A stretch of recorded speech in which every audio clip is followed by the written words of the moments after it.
frustrasi. Disabilitas ini membuat Anda merasa frustrasi karena Anda kehilangan kemandirian. Dan saya adalah orang yang sangat mandiri. Saya benci naik bus. Anda terlihat baik-baik saja bagi penumpang lain, tetapi Anda tahu Anda tidak bisa melakukan hal-hal, Anda tidak bisa bergerak secepat itu, dan banyak orang mungkin tidak mengerti itu. Ya, kadang-kadang saya merasa ingin memiliki label yang mengatakan saya terkena stroke, saya tidak bisa bergerak. Ya, saya dulu sangat tidak bahagia bahwa ini terjadi.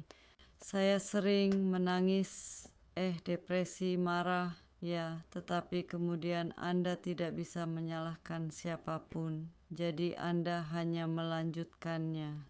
Itulah sikap saya. Perasaan telah berubah seiring waktu dengan belajar menerima bahwa Anda memiliki disabilitas ini, dengan menerima bahwa itu mungkin tidak selamanya, mungkin tidak 100%, tetapi setidaknya Anda di luar sana melakukan apa yang Anda suka. Dan sejauh saya tidak memikirkan ketidakbahagiaan atau depresi. Itu hanya membuat Anda terpuruk. Jadi saya memikirkan aspek positifnya, bukan yang negatif. Banyak emosi yang seperti Anda akan menangis atau tertawa pada saat yang tidak tepat, sekarang lebih terkontrol.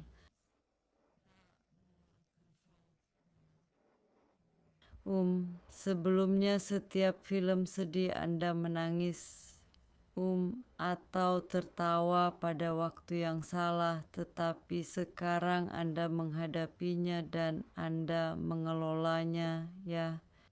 Anda sampai pada kesadaran, saya kira Anda bisa mengatakannya. Nah, setelah stroke saya di rumah sakit dan kemudian saya di bangsal rehabilitasi, dan pada awalnya saya pikir bahwa ya saya akan mendapatkan kembali gerakan saya, tetapi setelah beberapa waktu saya pikir bahwa akan ada beberapa gangguan dan saya harus menerimanya. Dan sejak saya terkena stroke, saya tidak pergi bekerja, dan itu membuat saya sangat kesepian. Dan saya sangat bergantung pada pengasuh saya karena saya tidak memiliki keluarga kecuali istri saya. Kami hanya berdua di sini dan saya bergantung padanya, dan kadang-kadang emosinya dan suasana hati saya hanya saling bertentangan. Jadi saya cukup tidak tenang dan emosional. Dan saya tidak tahu bahwa ada depresi pada saya. Saya tidak bisa tidur, dan saya tidak bisa tidur selama sekitar 2 atau 3 minggu. Jadi saya sangat lelah, tetapi tidak bisa tidur. Dan meskipun saya berbaring di tempat tidur, sepanjang malam saya terjaga.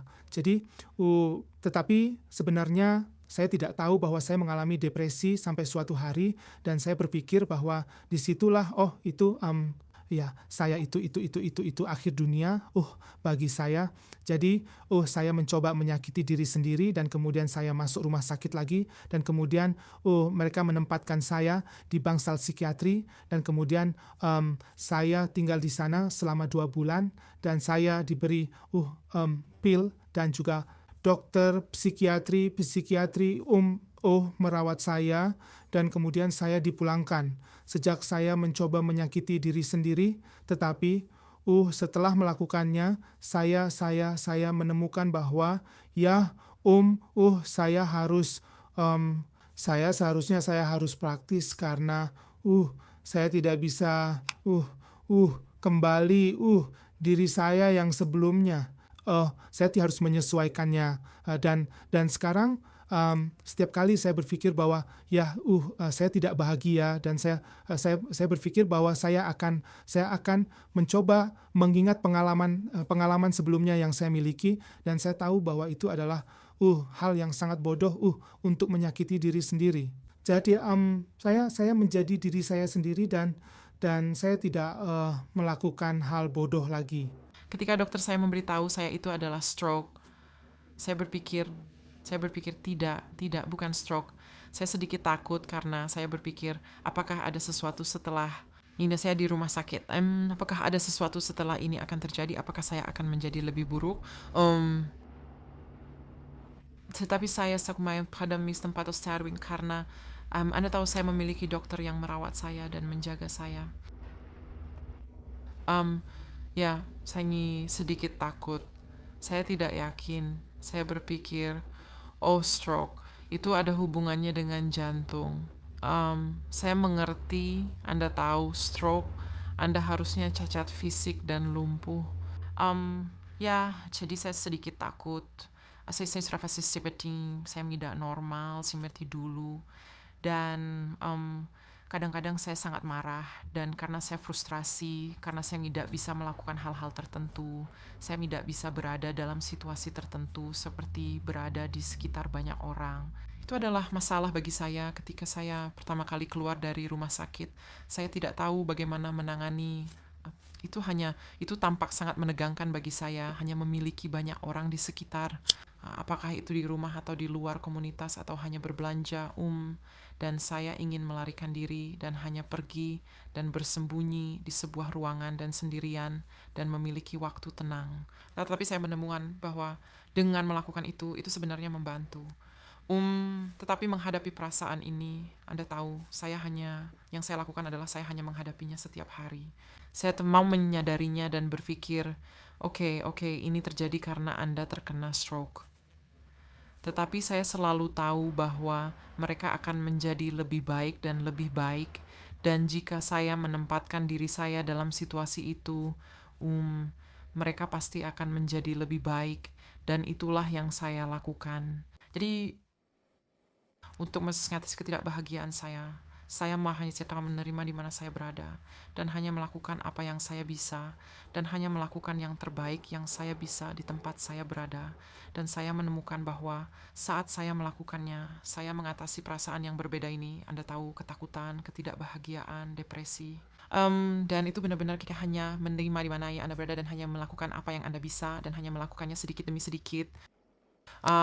Memiliki orang-orang baik di sekitar Anda, mendorong diri sendiri, bersikap positif, bertekad, itu semua membantu mengatasi hal-hal ini. Saya hanya merasa tidak mungkin. Yang Anda tahu, saya pernah mendengar itu terjadi pada orang lain, tetapi terjadi pada saya. Anda tahu, pria yang sepenuhnya bugar. Kemudian Anda tahu menghadapi kenyataan. Anda tahu, saya itu adalah stroke yang saya alami. Anda tahu menghadapinya. Anda tahu sebaik mungkin. Saya masih berpikir apa yang terjadi pada saya. Anda tahu. Saya tidak bisa mempercayainya. Maksud saya tidak merasakan apa-apa. Maksud saya tidak ada gerakan dan saya tidak bisa menggerakkan kaki, tidak bisa menggerakkan lengan, tidak bisa berbicara. Saya benar-benar terbaring di tempat tidur. Anda tahu, saya harus diangkat ke sini, ke sana, dan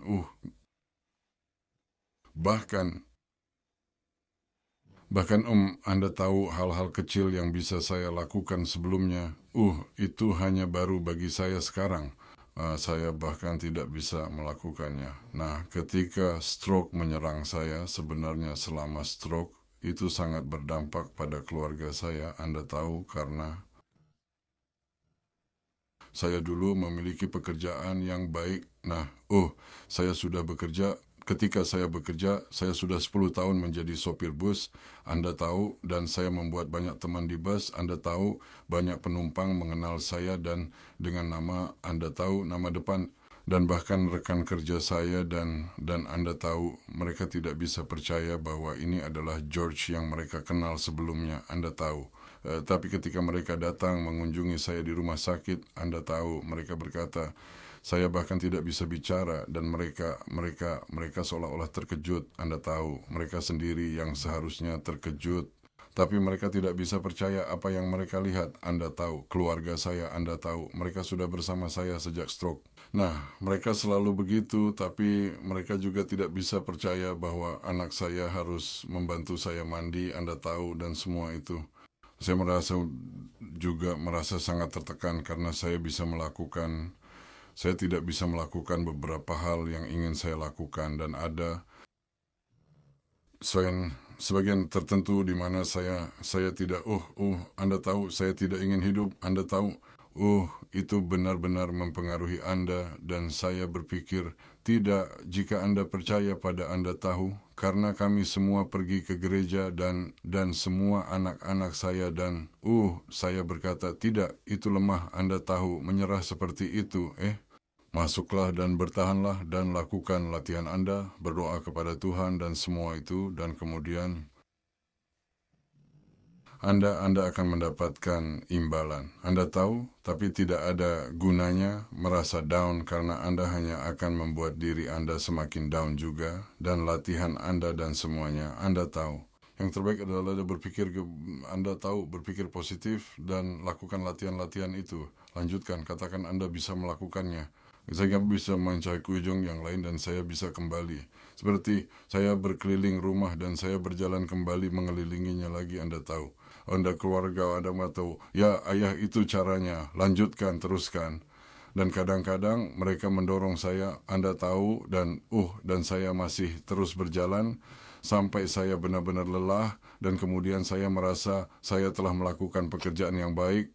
Anda tahu hal semacam itu. Ya, mereka sering yang datang, Anda tahu, ini adalah rekan kerja, Anda tahu. Mereka tidak seperti ketika mereka melihat Anda baik-baik saja dan kemudian mereka melihat Anda mati, Anda tahu, semacam itu. Pikiran Anda tahu, mereka masih menganggap saya, Anda tahu, 100% fit meskipun saya seperti ini, Anda tahu. Mereka datang berbicara dan kemudian masih terus berlanjut. Anda tahu, seolah-olah tidak ada yang terjadi, Anda tahu. Itu yang membuat saya merasa baik. Saya masih ayah, Anda tahu, meskipun apa yang terjadi pada saya itu tidak akan menghentikan saya untuk menjadi, Anda tahu, normal lagi. Dan itulah yang saya rasakan telah terjadi pada saya. Saya berjalan-jalan sekarang. Ya, sebelumnya saya terbaring di tempat tidur, Anda tahu, tapi saya merasa, Anda tahu, jika ada yang ingin sembuh adalah berpikir positif, dan Anda tahu, jangan bergantung atau menangis di bahu orang lain, Anda tahu. Cobalah untuk menghibur mereka juga dengan Anda melakukan hal yang benar, Anda tahu. Ketika saya pertama kali tiba di rumah sakit, saya hanya sepertinya diawan atau tidak dengan itu, dan hanya bersantai, menunggu untuk melihat apa yang akan terjadi selanjutnya. Saya seolah-olah ingat mereka bertanya kepada saya, apakah saya bisa merasakan kaki saya pada suatu saat. Saya tidak yakin kapan itu terjadi. Tapi selain itu, saya hanya menjalani semuanya dengan tenang dan saya tidak khawatir tentang stroke atau apapun. Tapi saya sedikit khawatir tentang air liur saya. Saya sepertinya selalu mengeluarkan air liur. Itu adalah kekhawatiran terbesar saya pada saat itu. Saya tidak berpikir saya merasakan apapun setelah stroke, tapi saya telah menjalani hidup saya seperti yang saya lihat,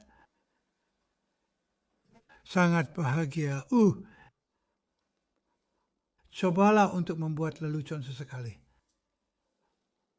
Tapi terus-menerus, saya selalu mencari cara untuk memperbaikinya hidup saya. Saya bisa memperbaiki cara berbicara di mana saya tidak bisa bicara sama sekali. Sekarang saya berbicara jauh lebih baik. Setiap hari saya berjalan, saya bisa melihat ke belakang dan memikirkan sesuatu yang telah saya pelajari. Sesuatu yang telah saya perbaiki. Tidak ada yang bisa mengganggu itu.